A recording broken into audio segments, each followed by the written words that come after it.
कौन से हैं।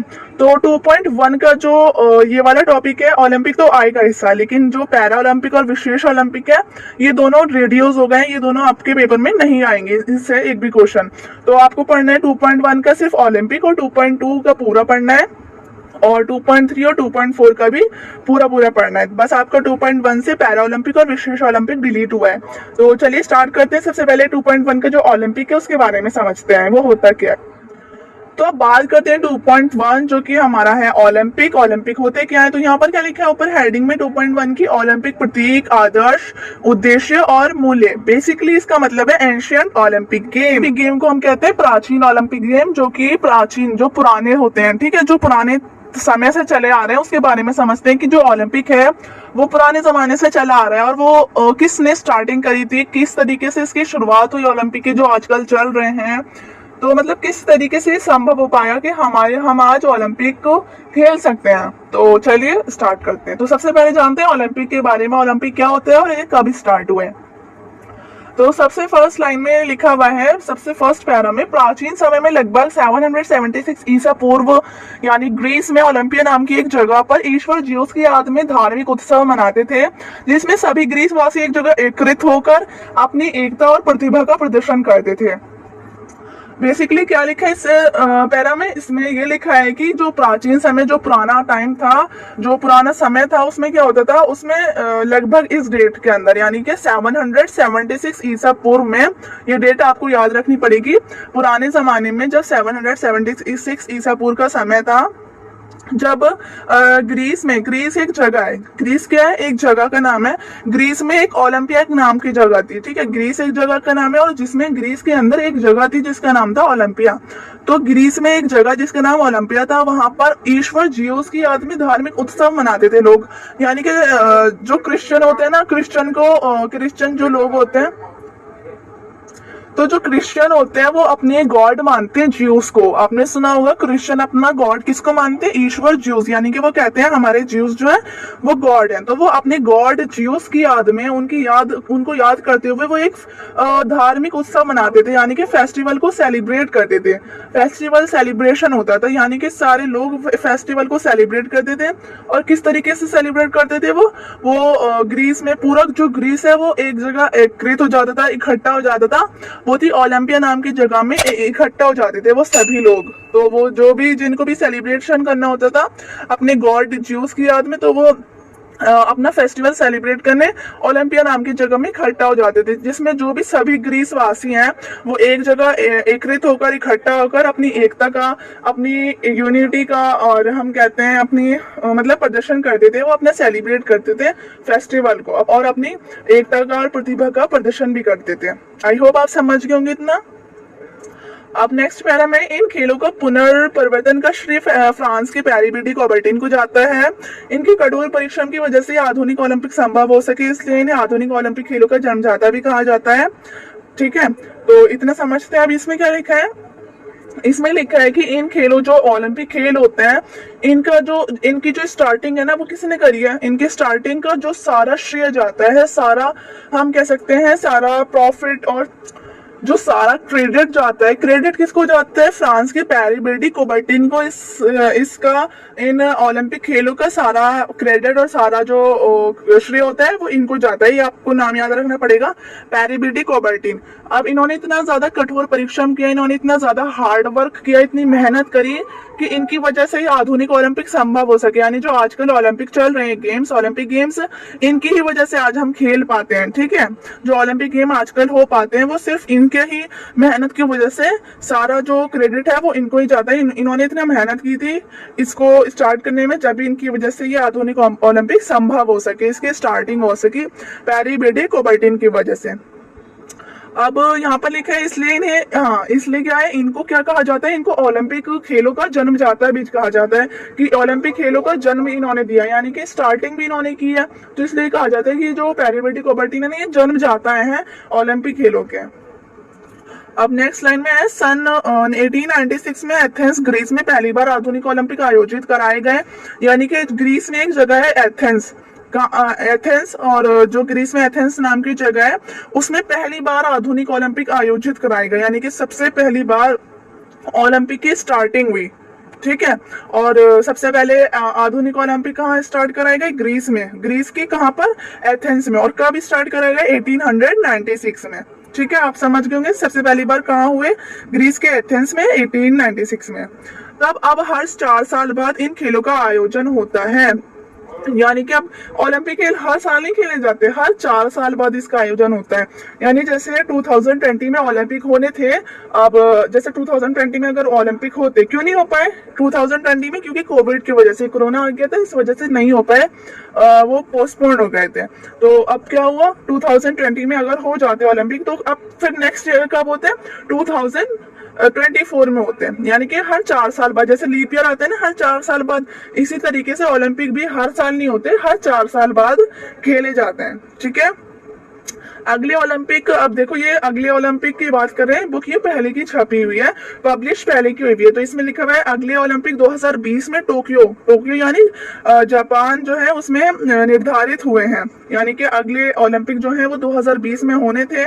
मैंने आपको जैसे अभी बताया है कहाँ पर होने थे, जापान में एक जगह है टोक्यो, वहां पर होने थे 2020 में, लेकिन नहीं हो पाए। क्यों नहीं हो पाए? कोविड की वजह से नहीं हो पाए। अब नेक्स्ट टॉपिक आता है हमारा 2.2, जिसमें है ओलंपिक प्रतीक, आदर्श और मूल्य। ठीक है, तो सबसे पहले हमें इसे पढ़ना है ओलंपिक प्रतीक के बारे में, फिर आदर्श और मूल्य के बारे में नेक्स्ट स्लाइड में पढ़ेंगे। तो ओलंपिक प्रतीक में क्या है, यानी कि ओलंपिक सिंबल। प्रतीक किसे कहते हैं? सिंबल को। तो ओलंपिक का सिंबल के बारे में जान लेते हैं। ओलंपिक का जो सिंबल है या लोगो कह दो, या किस तरीके का है। ठीक है, तो बिरेन पेरेडी कॉबर्टिन द्वारा रचित और डिजाइन किया हुआ एक प्रतीक है, यानी कि एक सिंबल जो है ओलंपिक का, जो सिंबल है ना, जो आपको नीचे दिख भी रहा होगा, ये 5 छल्लों वाला है, यानी कि 5 रिंग जिसमें है, अलग अलग कलर के, हर एक रिंग अलग अलग कलर का है। तो ये जो डिजाइन किया था, इसका जो सिंबल है ओलंपिक का सिंबल, वो किसने डिजाइन किया था, किसने बनाया था? उसने ही बनाया था जिसने ओलंपिक को बनाया था। हमने अभी ऊपर पढ़ा, पेरेडी कॉबर्टिन ने ओलंपिक की स्टार्टिंग करी थी, उनको ही इसका जन्मदाता भी कहा जाता है।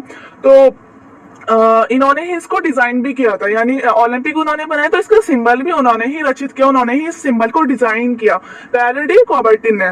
ये सफेद सिल्क के कपड़े पर बने 5 वृत्त छल्ले हैं, यानी कि ओलंपिक सिंबल जो होता है वो किस तरीके का होता है? सफेद सिल्क का एक कपड़ा होता है। सिल्क यानी कि बहुत जो फिसलने वाला कपड़ा होता है ना, उसको कहते हैं सिल्क। और व्हाइट कलर का जो सिल्क का कपड़ा होता है, उसपे 5 छल्ले बने रहते हैं। ठीक है, जो आपस में एक दूसरे से जुड़े रहते हैं। छल्ले आपको नीचे दिख भी रहा होगा, आपस में एक दूसरे से ये छल्ले जो है जुड़े रहते हैं, अटैच रहते हैं, एक के अंदर एक, एक के अंदर एक। ठीक है, तो उन्होंने किस चीज पे ये सिंबल बनाया था ओलंपिक का? एक व्हाइट कलर का सिल्क का कपड़ा लिया था, जिसमें 5 छल्ले बनाए थे, जो कि एक दूसरे से जुड़े हुए थे। ये 5 रंग के अलग अलग, ये 5 रंग के थे, यानी कि हर किसी में हर छल्ले का अलग कलर था। ये 5 रंग के छल्ले 5 महाद्वीपों को प्रदर्शित करते हैं, यानी कि जो 5 रंग के छल्ले हैं ना, वो किस तरीके से बनाए इन्होंने? ये इस तरीके से बनाए कि ये जो 5 रंग के छल्ले, ये हर एक छल्ला 5 महाद्वीपों को प्रदर्शित करता है। जैसे कि और सारे संसार से आने वाले जो खिलाड़ी हैं जो ओलंपिक में भाग लेते हैं, वो ये जो छल्ला है, ये नीला, काला, लाल, पीला और हरे रंग के होते हैं। यानी कि इस छल्ले के कलर क्या होते हैं?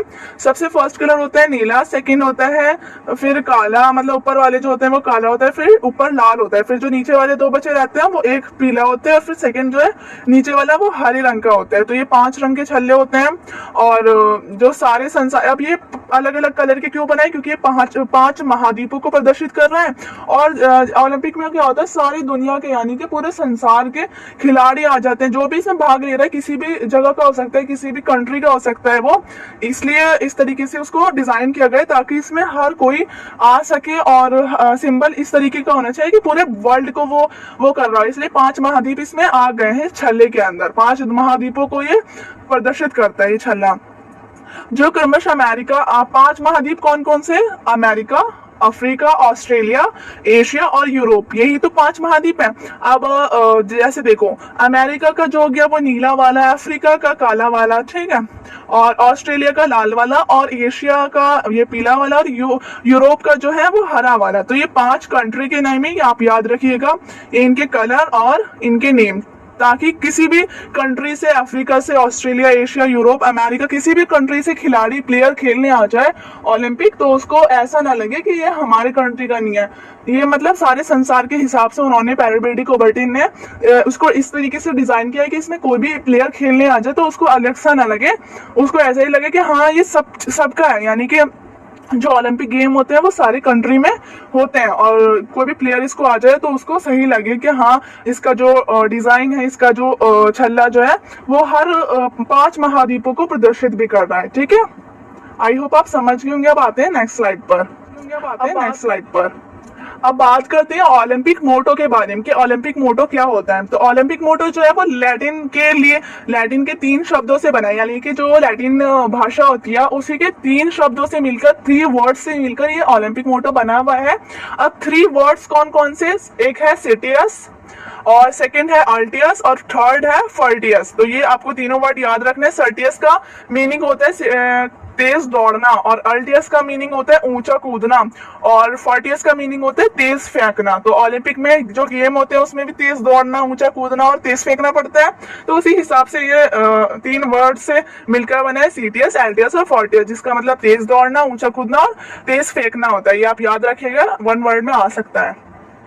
अब नीचे है ओलंपिक आदर्श, यानी कि ओलंपिक का आदर्श किस को माना जाता है, या फिर ओलंपिक आदर्श क्या है, ओलंपिक आइडियल। ठीक है, तो ओलंपिक खेलों में जीतना उतना ही आवश्यक नहीं है जितना आवश्यक है भाग लेना। अच्छा, ओलंपिक खेल में जो भी पार्टिसिपेट कर रहा है, पार्टिसिपेट करना तो बहुत ज्यादा इंपॉर्टेंट है, लेकिन जरूरी नहीं है कि जीत के ही आए। ओलंपिक खेलों में जीतना उतना जरूरी नहीं है जितना उसमें पार्टिसिपेट करना। यानी कि ओलंपिक खेलों में पार्टिसिपेट तो करना चाहिए, बट उसमें ये नहीं है कि हाँ जीतना ही है, 101% जीतना है, ऐसे कुछ नहीं है। आप जैसे कोई जीत गया तो ठीक है, लेकिन नहीं जीता तो कोई इतनी इंपॉर्टेंट बात नहीं है, क्योंकि जीतना इतना जरूरी नहीं है उसमें। बट इतना जरूरी ये है कि पार्टिसिपेट करना उसमें ज्यादा जरूरी है। जीतने से ज्यादा जरूरी है पार्टिसिपेट करना, उसमें जो भी भाग ले रहा है।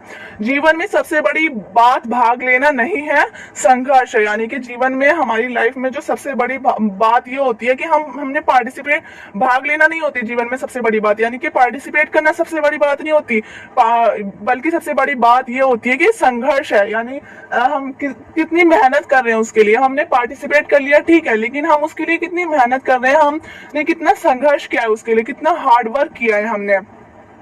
सबसे महत्वपूर्ण बात जीत की कामना करना नहीं, बल्कि अच्छी तरह लड़ना है। बिल्कुल सही बात है कि हमें जो सबसे इम्पोर्टेंट बात यही होती है, सबसे महत्वपूर्ण बात, कि जीत की कामना करना नहीं, बल्कि अच्छी तरह लड़ना होता है। हम ये नहीं सोच रहे कि हमने पार्टिसिपेट किया तो हम 100% जीत के ही आए, यानी कि हम जीत जाए, ये कामना ना करें। हम इतनी इच्छा ना रखें जीतने की, बल्कि इस तरीके की इच्छा रखें कि हम अच्छी तरह उसमें प्रदर्शन दिखाएं, अपना परफॉर्मेंस अच्छी तरह से दिखाने की हिम्मत होनी चाहिए। जीतने की वो नहीं करनी चाहिए कामना, अपना परफॉर्मेंस अच्छी तरह से उसमें जिस भी चीज में लड़ने की इच्छा होनी चाहिए। फोर्थ है हमारा ओलंपिक के उद्देश्य। ओलंपिक के उद्देश्य के बारे में समझते हैं, ऑब्जेक्टिव्स ऑफ ओलंपिक। तो इसके क्या उद्देश्य है, क्या ऑब्जेक्टिव्स हैं, 5 पॉइंट दे रखे हैं, इसको पढ़ते हैं।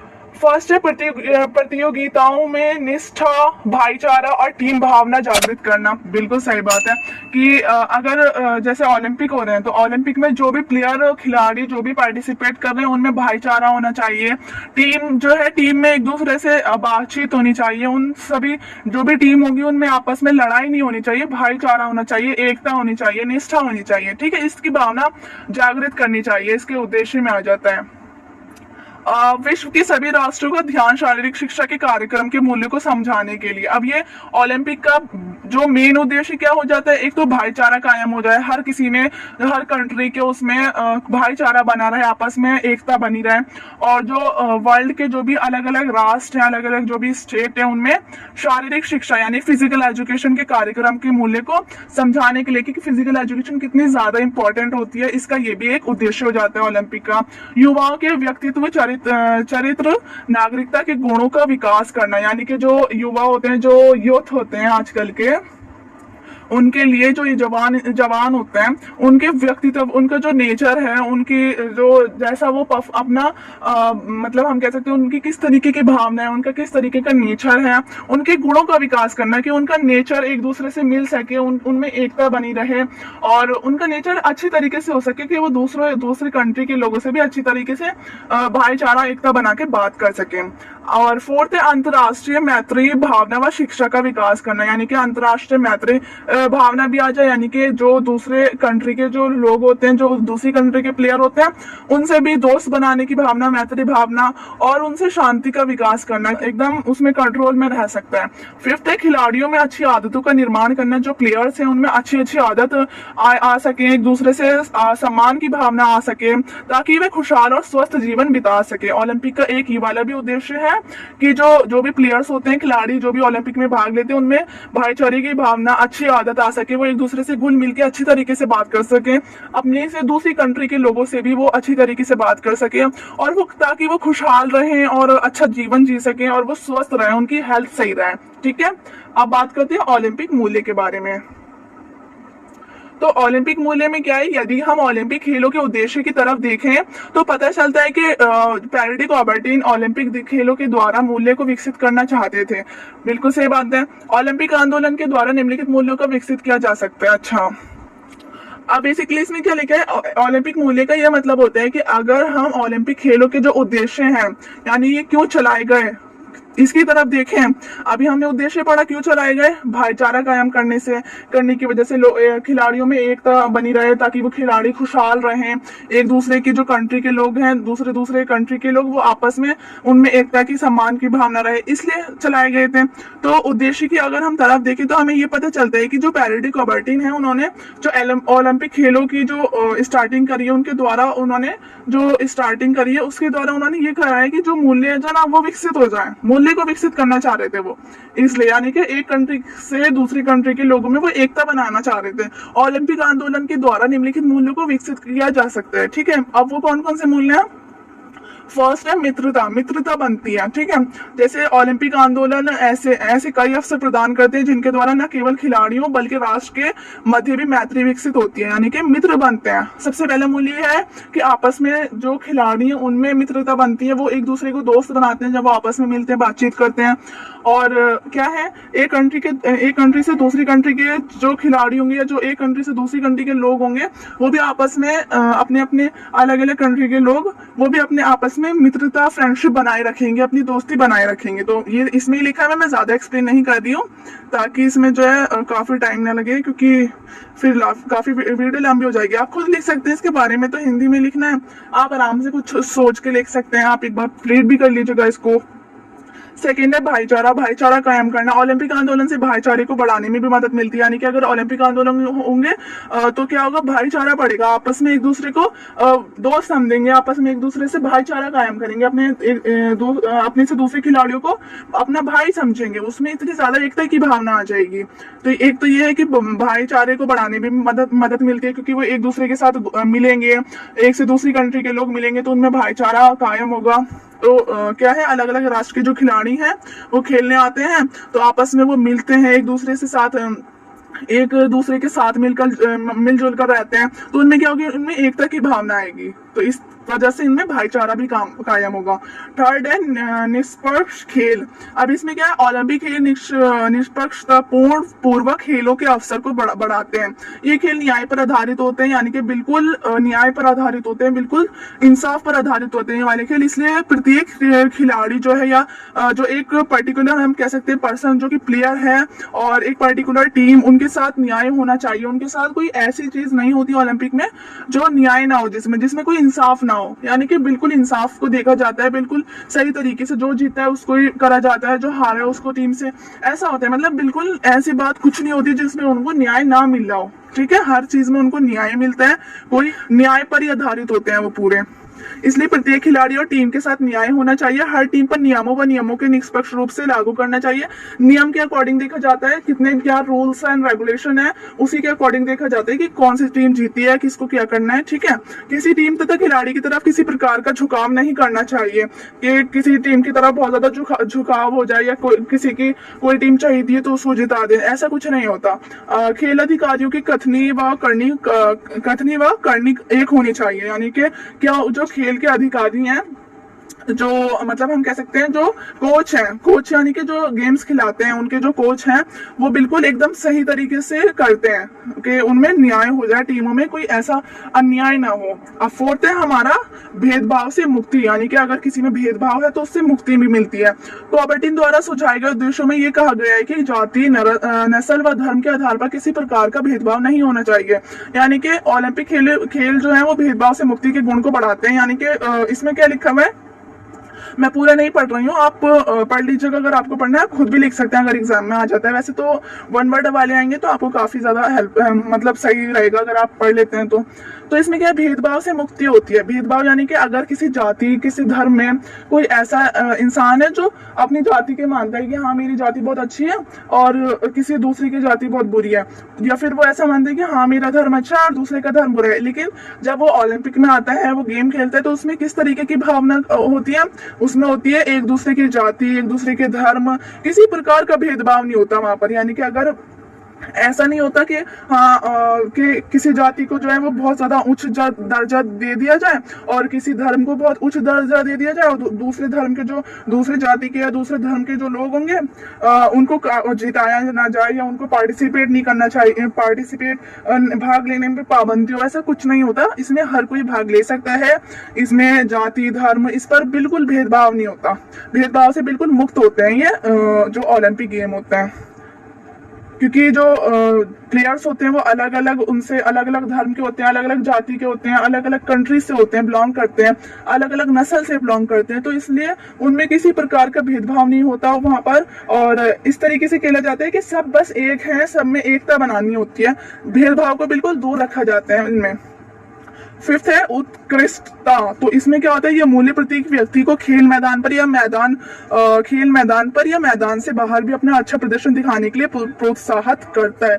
यानी कि इसमें यही होता है कि मूल्य प्रत्येक मूल्य प्रत्येक हर व्यक्ति को खेल के मैदान पर, इसका मतलब होता है कि हर पर्टिकुलर एक जो भी प्लेयर है उसको या फिर उसको जो है खेल के मैदान पर, ग्राउंड पर या फिर मैदान के बाहर भी अपना अच्छा प्रदर्शन करने के लिए, अपना अच्छा परफॉर्मेंस दिखाने के लिए प्रोत्साहित करते हैं। उनको ये मतलब उनको वो दिया जाता है, उनको भरोसा दिलाया जाता है कि हाँ अच्छा प्रदर्शन करें वो। और सिक्स्थ है आदर। एक दूसरे में आदर की भावना, सम्मान की भावना बनती है, एक दूसरे में रिस्पेक्ट की भावना आती है। अगर ओलंपिक का ये मूल्य प्रतिभागियों और खिलाड़ीपन की भावना को प्रदर्शित करने के लिए प्रेरित करता है। प्रत्येक खिलाड़ी को अपना व अपने शरीर का आदर करना चाहिए। किसी भी ड्रग्स या नशीले पदार्थ का सेवन नहीं करना चाहिए। यानी कि जो भी कोई प्लेयर है उसको किसी भी नशीली पदार्थ का वो नहीं करना चाहिए, क्योंकि उसकी वजह से अगर वो ड्रग्स या फिर कुछ ऐसी नशीली पदार्थ का सेवन करेगा तो उसको अच्छा परफॉर्मेंस वो नहीं कर पाएगा। इसलिए इससे दूर रहा जाता है। जो खिलाड़ी होते हैं ना, उनको इस तरीके के किसी भी चीज का सेवन नहीं करना चाहिए, नहीं लेनी चाहिए जब वो मैच खेल रहे हो, या वैसे भी नहीं लेनी चाहिए। तो सही नहीं होती ना अपने शरीर के लिए, अपने स्वास्थ्य के लिए।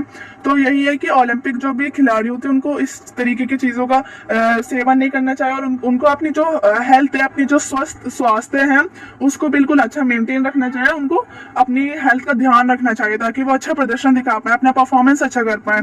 साथ ही खेल के नियमों और विरोधियों व वातावरण का भी आदर करना चाहिए। जो भी खेल में जो भी खिलाड़ी होंगे, जो भी मतलब हम कह सकते हैं जो भी टीम होगी, उनको ये उनके जो भी गेम में नियम है, जो भी रूल्स एंड रेगुलेशन है, उसका ध्यान रखना चाहिए। किसी भी नियम को नहीं तोड़ना चाहिए, किसी भी नियम के खिलाफ नहीं होना चाहिए।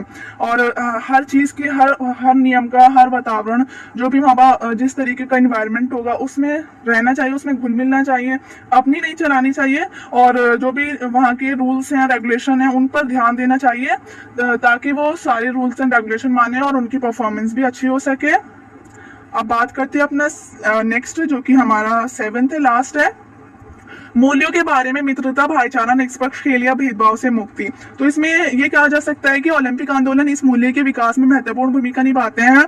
मतलब बेसिकली हम ये कह सकते हैं कि जो ओलंपिक आंदोलन होते हैं वो इस मूल्य के विकास में बहुत ज्यादा, मतलब इस चीज में बहुत ज्यादा महत्वपूर्ण भूमिका निभाते हैं। किस चीज में? भाईचारा कायम करने में, एक दूसरे में मित्रता कायम करने में, भेदभाव को दूर करने में, इस चीज में वो बहुत ज्यादा महत्वपूर्ण भूमिका निभाते हैं।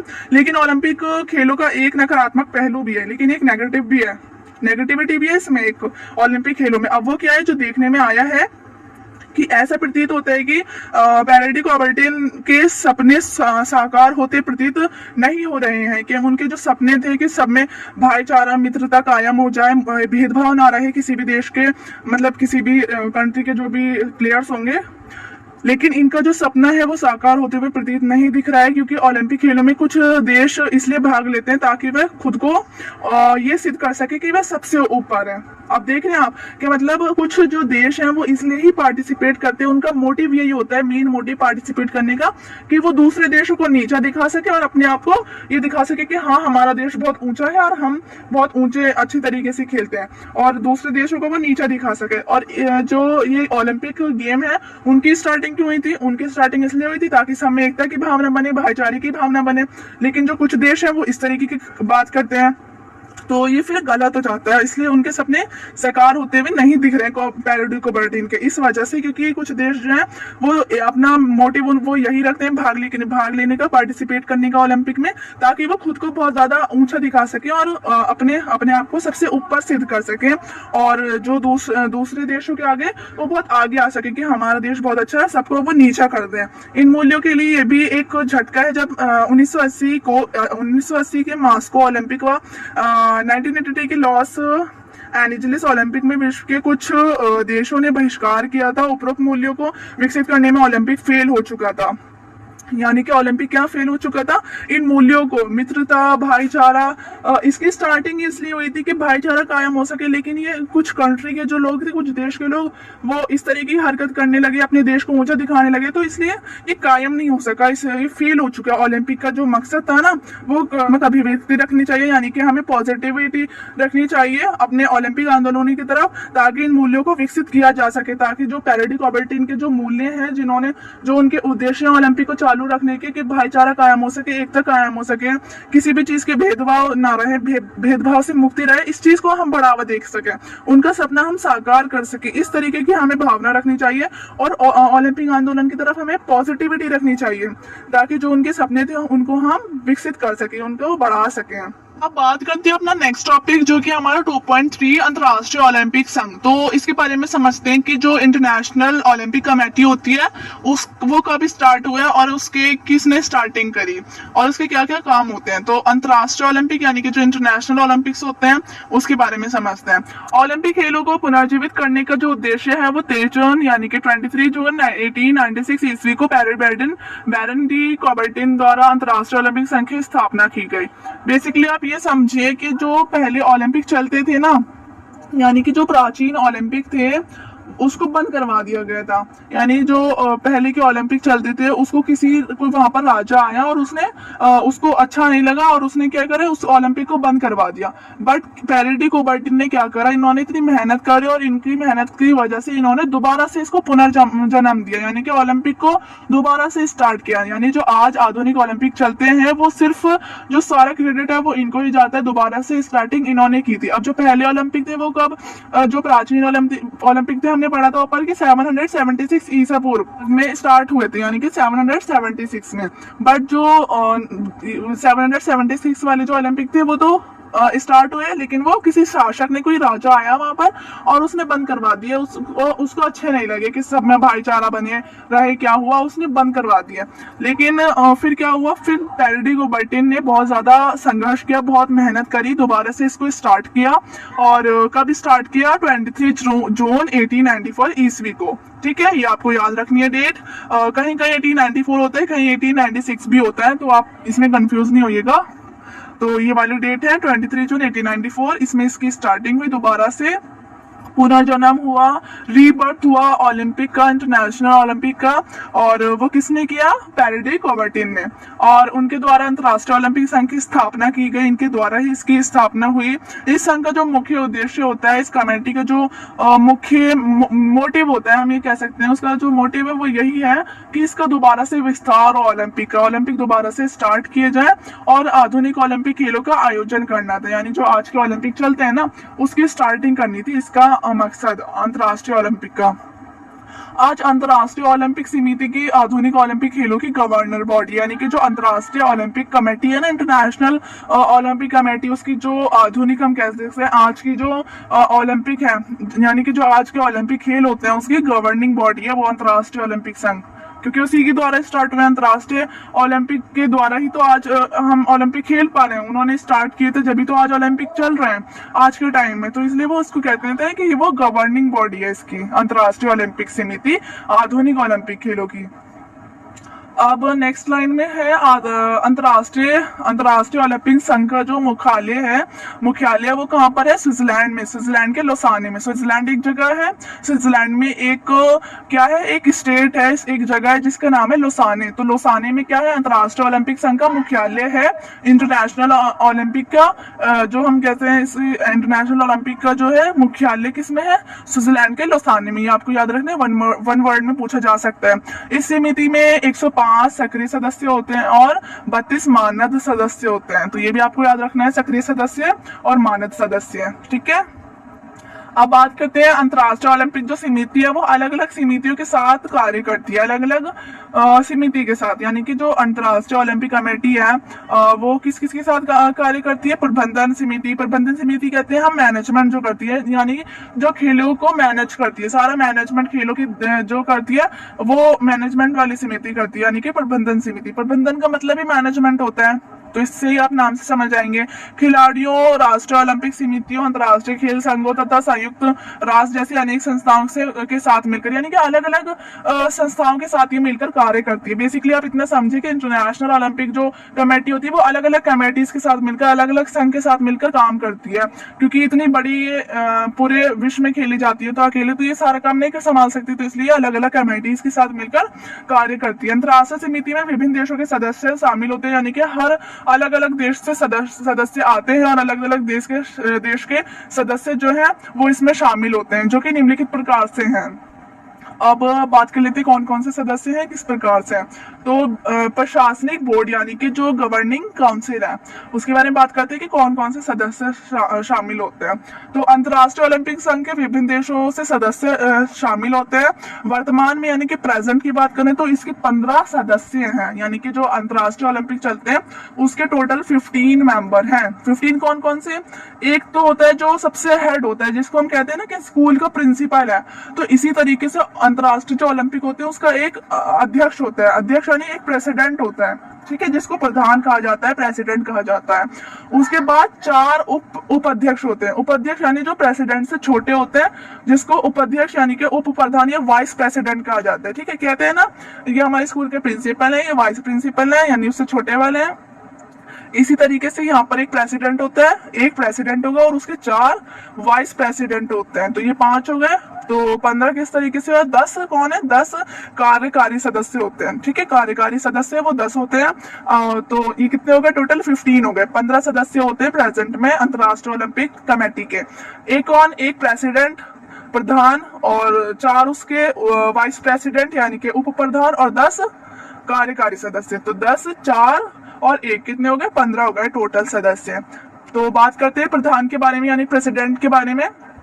तो अंतर्राष्ट्रीय ओलंपिक संघ के जो प्रधान का निर्वाचन संघ के सदस्य द्वारा किया जाता है, यानी कि जो इसके प्रधान होते हैं, यही सारा मेन जो होते हैं वो हेड इसी को तो कहते हैं, जो प्रधान होते हैं, प्रेसिडेंट होते हैं, तो यही संभालते हैं। निर्वाचन संघ के जो सदस्य द्वारा किया जाता है। प्रधान का निर्वाचन 8 वर्ष की अवधि तक के लिए किया जाता है, यानी कि प्रधान की जो चुनाव होते हैं ना प्रधान के, कि कौन प्रधान बनेगा, उसका 8 वर्ष की अवधि के लिए, यानी कि 8 साल तक फिर जो प्रधान का चुनाव कर लेता है, एक प्रधान जो बनता है वो 8 साल तक बना रहता है। इस अवधि को केवल एक बार 4 साल के लिए बढ़ाया जाता है, यानी कि हर 4 साल बाद ओलंपिक होते हैं, तो इसको 4 साल बाद बढ़ाया जाता है इस टाइम को।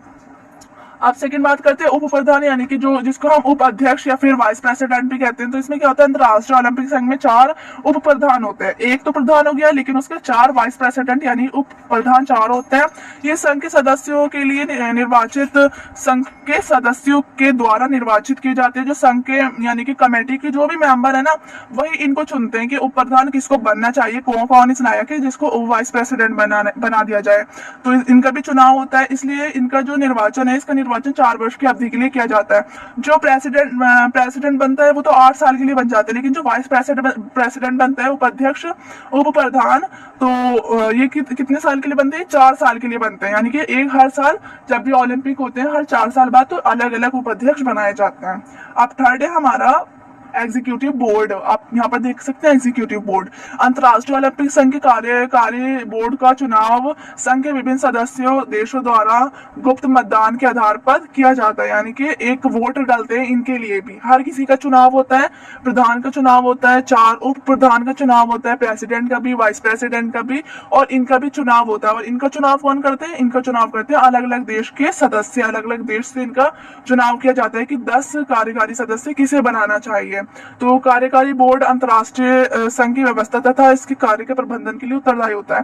तो कार्यकारी में जो 10 होते हैं ना, 10 मेंबर जो कार्यकारी में आते हैं, वो इस खेल की सारी चीजों का देख रेख करते हैं। यानी कि वो अलग अलग चीजों की खेल में हर चीज का प्रबंधन होता है, मैनेजमेंट होता है, वो हर चीज करवाते हैं, मैनेज करवाते हैं खेल। अब बात करते हैं हम अपना नेक्स्ट टॉपिक, जो कि 2.4 भारतीय ओलंपिक संघ, जिसको हम इंडियन ओलंपिक एसोसिएशन कहते हैं इंग्लिश में।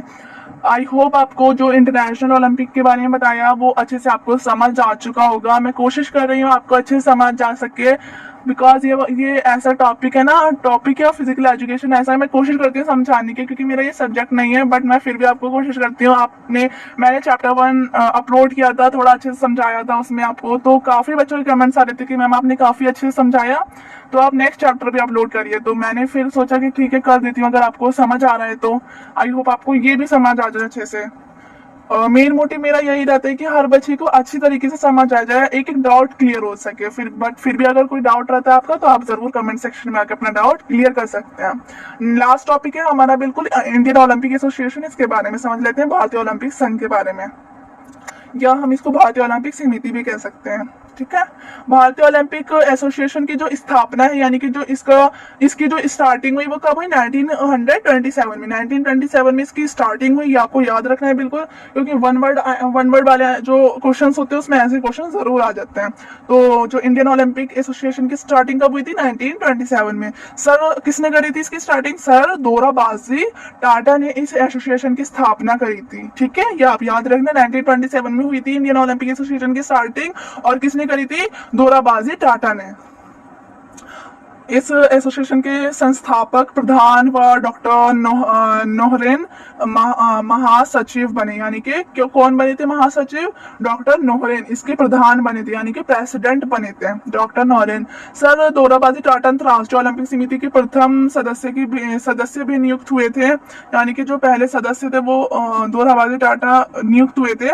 भारतीय ओलंपिक एसोसिएशन के पद अधिकारियों का चुनाव प्रत्येक 4 साल बाद होता है। यानी कि जो अधिकारी बनते हैं ना, जो हमने पढ़ा था कि एक प्रेसिडेंट होता है और 4 मतलब कि 4 कौन होते हैं, वाइस प्रेसिडेंट। तो उनका जो चुनाव होता है वो हर 4 साल बाद होता है, जब भी खेल आयोजित होते हैं वाइस प्रेसिडेंट का। तो इस समिति के जो एक प्रधान थे और 9 उप प्रधान और 6 जो है वो सह सचिव और एक महासचिव और एक मानद कोष अध्यक्ष होता है। यानी कि जो इंडियन ओलंपिक होता है उसमें क्या होता है, उसमें इन सब के नंबर आपको याद रखने पड़ेंगे कि एक तो प्रेसिडेंट होता है, 9 जो होते हैं वो उप प्रधान होते हैं, यानी कि वाइस प्रेसिडेंट। अब ये बात होती है इंडियन ओलंपिक की, जो भारत में सिर्फ ओलंपिक कराए जाते हैं, तो उसमें एक प्रेसिडेंट होता है, 9 यानी कि उप प्रेसिडेंट जिसको हम कहते हैं वाइस प्रेसिडेंट होते हैं 9, और 6 जो होते हैं वो सह सचिव होते हैं, एक महासचिव होता है, एक मानद कोष अध्यक्ष होता है। तो ये सब इसमें होते हैं। इसके अलावा राज्य ओलंपिक समिति के प्रतिनिधि तथा राष्ट्रीय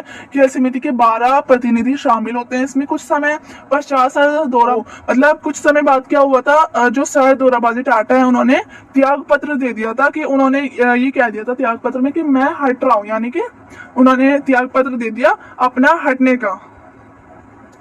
सर दोराबजी टाटा जिन्हें अध्यक्ष पद से, जो उनका अध्यक्ष पद था, जो वो अध्यक्ष थे, उनसे उन्होंने हटने के लिए त्याग पत्र दे दिया। इसके पश्चात पटियाला के, फिर इसके बाद कौन बने थे, जब उन्होंने त्याग पत्र दे दिया हटने का, तो उसके बाद कौन बने, पटियाला के जो महाराजा थे, महाराजा कौन थे, श्री भूपेंद्र सिंह जी, ठीक है, इसके अध्यक्ष बने थे और उन्होंने पदभार संभाला था इसका। दोराबजी टाटा के बाद कौन बने थे, जब उन्होंने अध्यक्ष त्याग पत्र दिया अध्यक्ष का, तो कौन बने अध्यक्ष, महाराजा श्री बने थे पटियाला के थे ये महाराजा श्री, जिनका क्या नाम था, भूपेंद्र सिंह जी, ये बने थे और इन्होंने इसका पदभार संभाला था। भारत में पहली बार 1928 में, भारत में क्या हुआ था, 1928 में सबसे पहली बार एम्स्टर्डम ओलंपिक खेलों में भाग लिया गया था। 1928 में जब क्या हुआ, इंडिया ने सबसे पहली बार इसमें पार्टिसिपेट किया और 1928 में एम्स्टर्डम ओलंपिक जब हुए तो उन्होंने इंडिया के प्लेयर्स ने उसमें पार्टिसिपेट कर लिया और फिर क्या हुआ, वहां पर गोल्ड मेडल भी जीत के आए वो। जब उन्होंने पार्टिसिपेट किया हॉकी में तो उन्होंने स्वर्ण पदक यानी गोल्ड मेडल भी जीता। तब से भारतीय ओलंपिक संघ और ओलंपिक आंदोलन के लिए एक सक्रिय रूप से कार्य कर रहा है। तो बेसिकली आपको यही मतलब जो ऊपर वाले पैराग्राफ में मैंने आपको समझाया ना कि इन्होंने टाटा जी ने त्याग पत्र दे दिया, फिर पटियाला के महाराजा श्री आए, कब हुई थी इसकी स्टार्टिंग, सबसे पहले भारत ने कब लिया था, 1928 में एम्स्टर्डम में जब ओलंपिक हुए, फिर उसने भारत ने हॉकी में गोल्ड मेडल भी जीता, ये सब आपको लिखना पड़ेगा। अब बात करते हैं भारतीय ओलंपिक जो एसोसिएशन है, इंडियन ओलंपिक की क्या क्या उद्देश्य हैं, क्या क्या उसके मोटिव हैं करवाने के।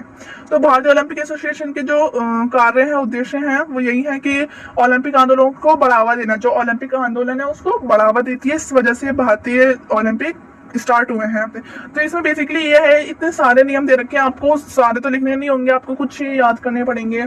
तो अब अगर आप सारे याद करते हैं जब तो आपको कुछ याद रहेंगे वहां पर। तो इस वजह से बस आप ये लिखना कि ओलंपिक आंदोलन को ये बढ़ावा देते हैं। भारतीय ओलंपिक का क्या काम है, ओलंपिक आंदोलनों को बढ़ावा देना, खेल में विकास करना, और अगर कोई अपना गलत नेचर रखता है खेल के प्रति तो उसके विरुद्ध कार्यवाही करना, और जैसे युवाओं के प्रति उनकी सुरक्षा करवाना, उनको शिक्षा में बढ़ावा देना, उनके हर चीज की उनको शिक्षा आ सके और युवाओं की नेचर का भी विकास हो सके, उनका चरित्र अच्छा हो सके, ये सारे इनके कार्य होते हैं। ये सभी कार्य हैं, बहुत सारे इसके कार्य होते हैं। भारतीय ओलंपिक संघ के कार्य क्या है, इसको पढ़ लेते हैं।